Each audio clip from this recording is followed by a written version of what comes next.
झाडे, फुले, फळं यांचं वृक्षवल्ली 2025 हे भव्य प्रदर्शन ठाणे महापालिकेच्या उद्यान विभाग आणि वृक्ष प्राधिकरण यांच्या वतीनं भरवण्यात आलं। या प्रदर्शनाचं उद्घाटन उपमुख्यमंत्री एकनाथ शिंदे यांच्या हस्ते करण्यात आलं।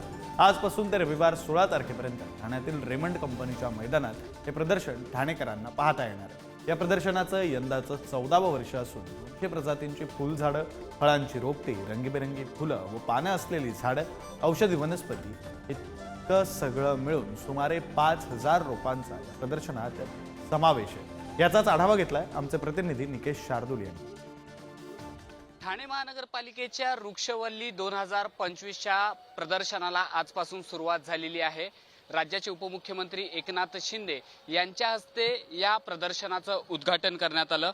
या प्रदर्शनाचं यंदाचं 14वं वर्ष आहे आणि यंदा हे प्रदर्शन जैवविविधतेने साप्तरंग या संकल्पनेवर आधारित असून या प्रदर्शनात सुमारे 200 प्रजातींचे फुलझाडे, फुलांची रोपटे, रंगीबिरंगी फुले व पाने असलेली झाडे, औषधी वनस्पती आदी मिळून सुमारे 5000 रोपांचा समावेश या प्रदर्शनामध्ये ठेवण्यात आलेला आहे। हे प्रदर्शन आजपासून सुरू झालेलं आहे तर रविवारपर्यंत हे प्रदर्शन ठाणेकरांना पाहता येणार आहे। या प्रदर्शनामध्ये विविध 15 खाजगी संस्था सहभागी झालेल्या आहेत। तसेच स्थानिक 30 शाळांतील विद्यार्थ्यांनी चित्रकला व निसर्गाशी निगडीत देखावे देखील जे आहेत ते साकारलेले आहेत। कट फ्लॉवर्स पुष्परचनांमध्ये 30 नागरिकांनी सहभाग यामध्ये घेतलेला आहे।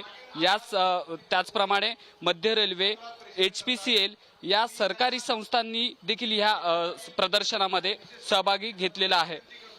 एकूण सुमारे 90 संस्थांनी आकर्षक पुष्परचना, निसर्गाशी निगडीत देखावे, फुलपाखरांची छायाचित्रे यामध्ये नागरिकांच्या मनोरंजनासह ज्ञानांचा भर पडणाऱ्या देखाव्यांची मेजवानी देखील ठाणेकरांना पाहता येणार आहे। त्यामुळे ठाणे महानगरपालिकेकडनं आयोजित केलेले हे प्रदर्शन ठाणेकरांनी जास्तीत जास्त संख्येने येऊन पाहावं असं आवाहन ठाणे महापालिकेचे आयुक्त सौरभ राव यांनी केलेलं पाहायला मिळालं।